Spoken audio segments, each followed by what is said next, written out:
మహాకుంభమేళ జనవరి 13 నుంచి ఫిబ్రవరి 26 వరకు అంటే 45 డేస్ కొన్ని లక్షల మంది ప్రయాగ్రాజ్లోని త్రివేణి సంగమం నదిలో స్నానం చేసి గంగమ్మ తల్లిని మనసారా పూజించారు.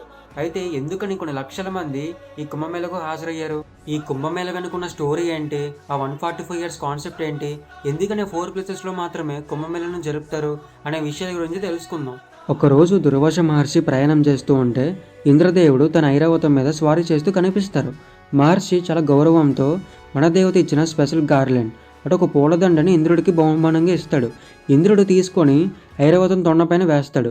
ఆ దండ వాల్యూ ఏంటో తెలియక ఐరావతం దాని నేలపైకి ఇసిరి తొక్కేస్తుంది.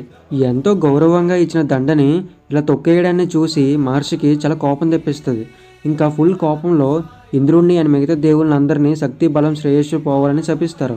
ఇంకా వెంటనే దేవుళ్ళందరూ వీక్ అయిపోతారు. మళ్ళీ తిరిగి శక్తి మరియు చిరంజీవులు అవ్వాలంటే సముద్రాన్ని చిలికి అందులో నుంచి వచ్చే అమృతాన్ని తాగాలి. కానీ చిలకాలంటే దేవుళ్ళని శక్తి సరిపోదు. అందుకే రాక్షసులతో ఒక డీల్ వేసుకుంటారు. వాళ్ళు గనక హెల్ప్ చేస్తే అమృతం ఇస్తామని చెప్తారు. అందుకు రాక్షసులు కూడా ఒప్పుకుంటారు. క్షీరసాగరంలో చిలికే రాడ్డుగా మాండార పర్వతాన్ని, తాడులాగా వాసుకి సర్పాన్ని, అలాగే పర్వతం మునిగిపోకుండా గాడ్ విష్ణు కూర్మావతారంలో తన వీపు పైన పెట్టుకుంటారు. దేవుళ్ళు రాక్షసులు కలిసి చిలికిన ప్రాసెస్లో అనేక రత్నాలు, అప్సరసలు, జంతువులు, విషం లాంటివి బయటకు వస్తాయి. అట్ ది లాస్ట్కి ఒక కుంభం అంటే కుండలో అమృతం బయటకు వస్తుంది. ఈ అమృతం కోసం 12 దివ్య రోజులు యుద్ధం చేస్తారు. ఒక్కరోజు దేవలోకంలో గడిస్తే భూలోకంలో 1 సంవత్సరం గడుస్తుంది.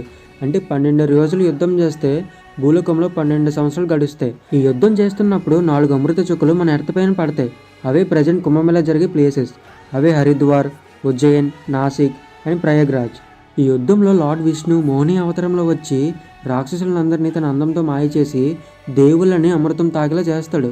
మరి ప్రజలు ఈ ప్లేసెస్కి ఎందుకు వస్తారంటే ప్రతి 12 సంవత్సరాలకి ఈ ప్లేసెస్లో నదులు అమృతంలో మారుతాయని నమ్ముతారు. సో అందుకే ప్రజలు వచ్చి స్నానాలు చేసి వెళ్తూ ఉంటారు. ఈ కుంభమేళాని మొదటిగా స్టార్ట్ చేసింది ఆది శంకరాచార్యుల వారు. ఈ కుంభమేళాలో రకాలు ఉన్నాయి. అవి మాఘమేళ అంటే ప్రతి 1 సంవత్సరానికి జరుపుతూ ఉంటారు. ఇంకోటి అర్ధ కుంభమేళ ప్రతి 6 సంవత్సరాలకు ఒకసారి జరుపుతారు. ఇంకోటి పూర్ణ కుంభమేళ ఇది 12 సంవత్సరాలకు ఒకసారి జరుపుతారు.